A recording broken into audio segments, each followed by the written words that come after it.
चंद्रपुरातील मध्यवर्ती रामबाग मैदान वाचवण्यासाठी अनोखा उपक्रम। मुख्यमंत्र्यांच्या वाढदिवशी चंद्रपूरकरांनी केलं वृक्षारोपण। चंद्रपूर शहरातील मध्यवर्ती रामबाग मैदान वाचवण्यासाठी मुख्यमंत्र्यांच्या वाढदिवशी चंद्रपूरकरांनी अनोखं वृक्षारोपण केलं। नव्या जिल्हा परिषद इमारत बांधकामासाठी प्रशासनाने हे मध्यवर्ती मैदान निश्चित केलं होतं। मात्र स्थानिकांच्या प्रखर विरोधानंतर 2 महिन्यांपूर्वी हे काम थांबवण्यात आलं। मात्र आंदोलनाचा धुरळा खाली बसल्यानंतर पुन्हा एकदा 100 वृक्ष कापून सार्वजनिक बांधकाम विभागाने इमारत बांधकामाची तयारी केली। मुख्यमंत्र्यांच्या वाढदिवशी वृक्षतोडीच्या विरोधात नागरिकांनी आंदोलन करत वृक्षारोपण करून त्यांचा वाढदिवस साजरा केला। शहरातील हिरवळ आणि शिल्लक राहिलेली मोजकी मैदाने वाचवण्यासाठी सतत संघर्ष करण्याचा निर्धार आंदोलकांनी केला। जिल्हा परिषदेच्या जुन्या इमारतीच्या ठिकाणी 2 एकर जागा असताना नवीन इमारतीसाठी रामबाग मैदानावर या ठिकाणी त्यांनी खड्डा खोदला प्रशासनानं। आम्ही तो खड्डा बुजवला, रामबाग मैदानाला हात लावू दिला नाही। त्यानंतर मुजोरी करून प्रशासनाने या ठिकाणी 100 झाडं कापली।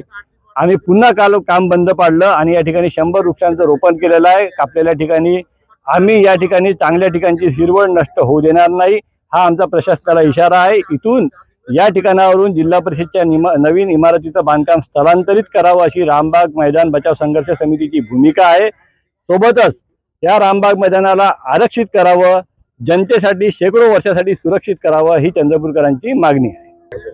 आणि त्यानिमित्तानं राज्याचे मुख्यमंत्री माननीय नामदार श्री देवेंद्र फडणवीस यांच्या जन्मदिनानिमित्त, कारण की ते भूमिपुत्र आहेत, त्यांनी आमची हाक ऐकली पाहिजे या जिल्ह्याची, त्यांच्या जन्मदिनानिमित्त आम्ही या ठिकाणी 100 वृक्षांची लागवड केली। कापलेल्या तोडलेल्या वृक्ष ज्या ठिकाणी कत्तल झाली त्याच ठिकाणी वृक्षांची लागवड करून एक अनोखं वृक्षारोपण आंदोलन आज आम्ही या ठिकाणी रामबाग मैदान बचाव संघर्ष समितीतर्फे चंद्रपूरकरांच्या वतीने केलेला आहे।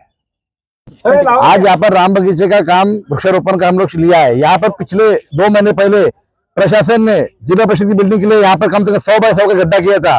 क्यों किया था? जिला परिषद की बिल्डिंग के लिए। क्या प्रशासन को पूरे शहर में की रामबाग बगीचा मिला बिल्डिंग बनाने के लिए? करोड़ों रुपए आपके यहाँ टेंडर करके क्या करना है हमको मालूम है, लेकिन गवर्नमेंट को सोचना चाहिए कि युवा लोग यहाँ पर पुलिस भर्ती, आर्मी भर्ती के ग्राउंड सुरक्षित है। फिर से बाजू में 3 एकड़ जगहों पे कम से कम 100 पेड़, 100 साल से पुराने 100 पेड़, ताड़ के झाड़ों या सागवान के झाड़ों, उन्होंने परमिशन ली, वो भी सवाल उठता है। आज घर में किसी एक के घर में झाड़ काटना, घर बनाना है तो गवर्नमेंट 6 महीने लगाती परमिशन के लिए, और 100 झाड़ के लिए रातों रात पुष्पा बनकर गवर्नमेंट वही झाड़ कटवाती है। तो प्रशासन पुष्पा बनना चाहती है, रात के अंधेरे में पेड़ काट रही है।